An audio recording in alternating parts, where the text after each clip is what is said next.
नमस्कार दोस्तों, मैं हूं हरीश चावला और आप देख रहे हैं 7-11 न्यूज और अमर मंथन खबर। आज पूरे करनाल की निगाहें करनाल की पूर्व मेयर रेणु बाला गुप्ता पर टिकी हुई हैं कि उन्होंने आज क्या फैसला लिया। तो दोस्तों, हम आपको बता दें कि उन्होंने क्या फैसला लिया, ये हमें भी अभी पता नहीं चल पाया।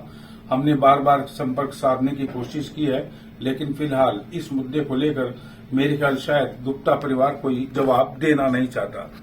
लेकिन अब सवाल ये है कि करनाल की पूर्व मेयर चुनाव लड़ेंगी या नहीं, क्योंकि कल रात को जो अनमोल गार्डन के अंदर पूर्व मेयर रेणु बाला गुप्ता ने अपने समर्थकों की जो बैठक बुलाई थी, उसमें एक 31 सदस्यीय कमेटी का गठन किया गया था और यह छोड़ दिया गया था कि जो कमेटी यह फैसला लेगी वो हमें मंजूर होगा। हालांकि कमेटी ने फैसला आज दोपहर यानी कि बुधवार की दोपहर 2 बजे तक देना था, लेकिन शाम आते आते अभी तक कमेटी ने क्या फैसले लिया, इसका खुलासा अभी तक गुप्ता परिवार की ओर से नहीं किया गया। न ही पूर्व मेयर अभी कोई बात बताना चाहती हैं। लगता है वह बड़ी गहराई से अपनी राजनीति को लेकर चिंतन मंथन में जुटी हैं। लेकिन हमें यह बताया जा रहा है, सूत्रों द्वारा खबर मिली है कि कांग्रेस जो है किस उम्मीदवार को चुनाव मैदान में उतारेगी। इस बात पर चिंतन मंथन किया जाएगा कि कांग्रेस का जो नेता चुनाव मैदान में उतरेगा वो कमजोर होगा या मजबूत नेता होगा। इसके बाद विचार किया जाएगा कि पूर्व मेयर रेणु बाला गुप्ता चुनाव लड़ेंगी या नहीं।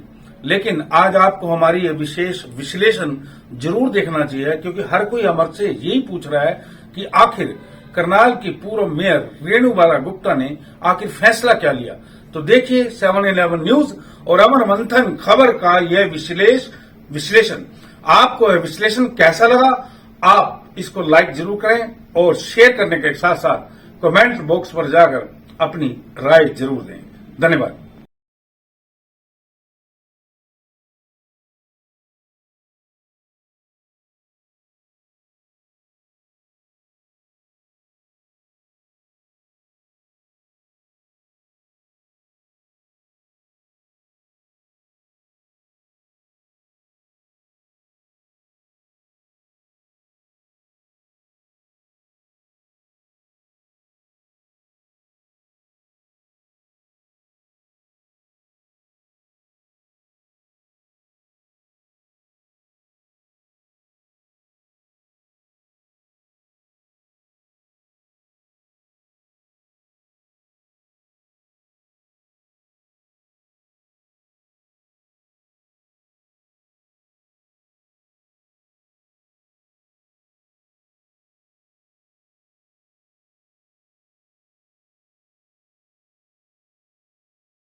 नमस्कार दोस्तों, अब देखिए 7-11 न्यूज़ और अमर मंथन का यह विशेष विश्लेषण।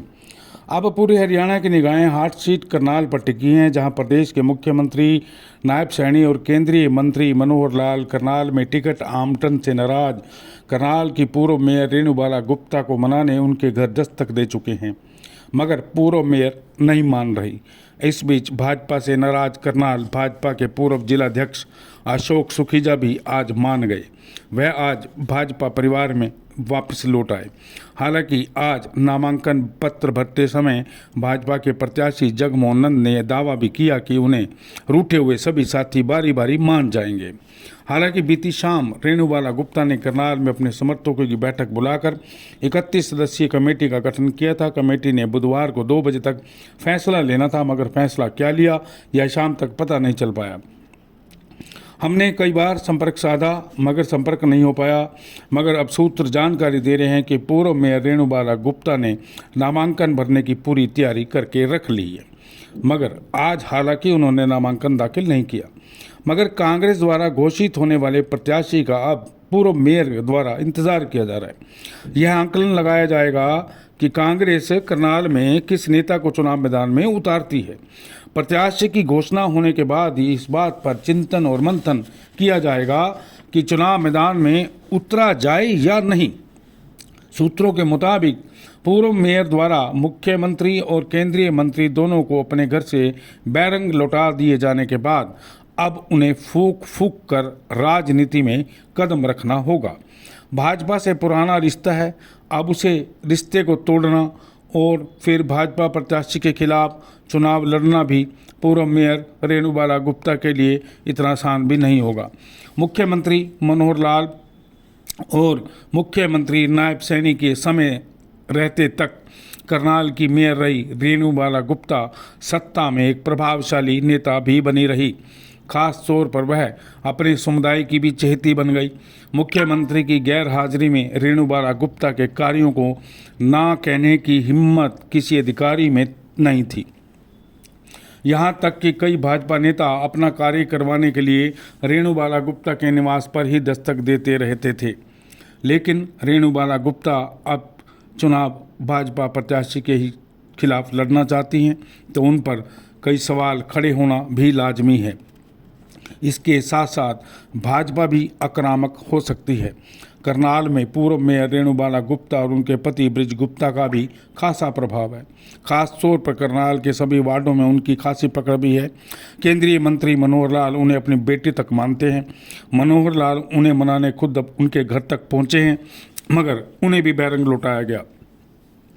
केंद्रीय मंत्री से पहले मुख्यमंत्री नायब सिंह सैनी जब एक दिन पहले रेणुबाला गुप्ता के निवास पर पहुंचे थे, तो आपको याद होगा उन्होंने कहा था कि मैं जब मन करता है तो अपनी दीदी के पास चाय पीने आ जाता हूं। यानी कि मुख्यमंत्री भी उन्हें अपनी बहन मानते हैं।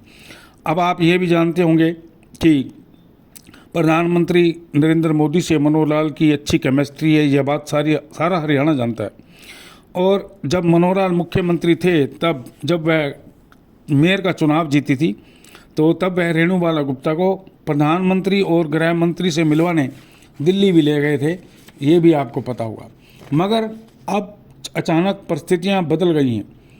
भाजपा टिकट चुनाव पर लड़ने की जिद ने मेयर रेणुबाला गुप्ता को मुख्यमंत्री और केंद्रीय मंत्री तक को बैरंग लौटाना पड़ गया, यानी कि उनकी मजबूरी बन गई। अब पूर्व मेयर के समक्ष दो ही रास्ते हैं, या तो वो चुनाव लड़े वरना भाजपा प्रत्याशी को समर्थन दे। अब फैसला पूर्व मेयर को लेना है। कल 12 सितंबर को नामांकन भरने का अंतिम दिन है और बुधवार की देर शाम तक कांग्रेस ने भी प्रत्याशियों की सूची जारी नहीं की है, जिसका इंतजार पूर्व मेयर का परिवार कर रहा है। यानी कि कहने का मतलब ये होगा कि पूर्व मेयर राजनीति के ऐसे कठिन मोड़ पर पहुंच गई हैं जहां उन्हें फैसला लेने में दिक्कत आ रही है। चलो, करनाल की जनता तो देख ही रही है कि पूर्व मेयर क्या फैसला लेगी। बस अब देखना यह बाकी है कि उनका फैसला क्या आता है। क्या वो भाजपा प्रत्याशी का विरोध करती हैं या आज़ाद चुनाव लड़ती हैं, या भाजपा खेमे में वापस लौटकर भाजपा प्रत्याशी जगमोहन नंद का साथ देती हैं, यह देखने वाली बड़ी बात होगी। आपको हमारी खबर कैसी लगी? आप इस खबर को लाइक ज़रूर करें और लाइक करने के साथ साथ शेयर ज़रूर कीजिए और अपनी राय आप ज़रूर लिखिए कमेंट्री बॉक्स पे जाकर। धन्यवाद।